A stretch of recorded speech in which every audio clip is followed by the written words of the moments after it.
Daggubati family. పుట్టినప్పటి నుంచి నీ ముట్టి కడిగానురా నీకు 5 ఏళ్ళు వచ్చే వరకు. నాకు బాగా తెలుసు అందులో ఎంత తమ్ముందో. తెలుగు చలనచిత్ర పరిశ్రమలో అత్యధిక చిత్రాలు నిర్మించిన లిమ్కా బుక్ ఆఫ్ రికార్డ్స్లో చోటు సంపాదించిన దగ్గుబాటి రామానాయుడు పేరు తెలియని వారుండరు. సురేష్ ప్రొడక్షన్స్లో 150కి పైగా చిత్రాలని 13 భాషల్లో సక్సెస్ఫుల్గా నిర్మించి ఎవర్ గ్రీన్ సూపర్ హిట్స్ అందుకున్నారు. ఆయన పెద్ద కుమారుడు సురేష్ బాబు ప్రస్తుతం పరిశ్రమలో అగ్ర నిర్మాతగా ఉండగా, రెండో కుమారుడు విక్టరీ వెంకటేష్ తెలుగు చిత్రసీమలో మోస్ట్ సీనియర్ కథానాయకుడిగా చక్కటి కుటుంబ కథా చిత్రాలు, మంచి ప్రేమ కథా చిత్రాల హీరోగా పేరు సంపాదించుకున్నారు.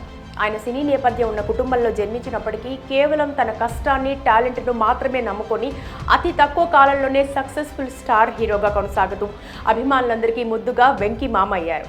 దగ్గుబాటి వారసులుగా వచ్చిన రాణా కూడా సినిమాలో అడుగుపెట్టి విభిన్నమైన పాన్ ఇండియా సినిమాలు ఎక్కువగా చేస్తూ విభిన్నమైన నటుడిగా బాహుబలి చిత్రంలో బల్లల దేవగా విలన్ పాత్రలో చాలా ఫేమస్ అయ్యారు. మరోవైపు వెంకీ మేనల్లుడు అక్కినేని వారసుడు నాగ చైతన్య కూడా మీడియం రేంజ్ హీరోగా ఉన్నారు. స్టార్ హీరోగా ఎదగడానికి ప్రయత్నాలు చేస్తున్నారు. గతంలో వెంకీ నాగ చైతన్య కాంబోలో సినిమా వచ్చింది, కానీ ముగ్గురు కాంబినేషన్లో మాత్రం సినిమా రాలేదు.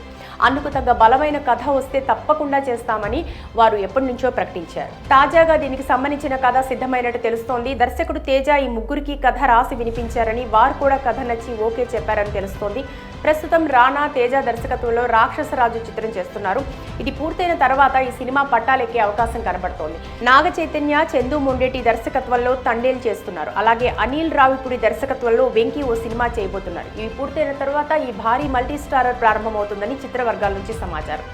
గతంలో వెంకీ తేజ కాంబోలో మాస్ ఎంటర్టైనర్గా జెమినీ సినిమా రాగా, వెంకీ రానా కాంబోలో రామానాయుడు వెబ్ సిరీస్ వచ్చింది. అయితే ఇందులో అడల్ట్ కంటెంట్ ఎక్కువగా ఉండటంతో వెంకటేష్ ఇమేజ్కి సెట్ కాలేదు.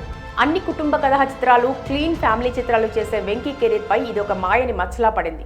ఈ క్రమంలో ఇప్పుడు ముగ్గురు కలిసి భారీ మల్టీ స్టారర్ చిత్రం చేస్తున్నారని వార్తలు రావడంతో అభిమానులు సోషల్ మీడియాలో సంతోషం వ్యక్తం చేస్తున్నారు. మరి ఈ చిత్రాన్ని దర్శకుడు తేజ ఎప్పుడు మొదలు పెడతాడో, ఎంతవరకు సమర్థవంతంగా తెరకెక్కిస్తాడో తెలియాలంటే కొంతకాలం వేచి చూడాల్సిందే.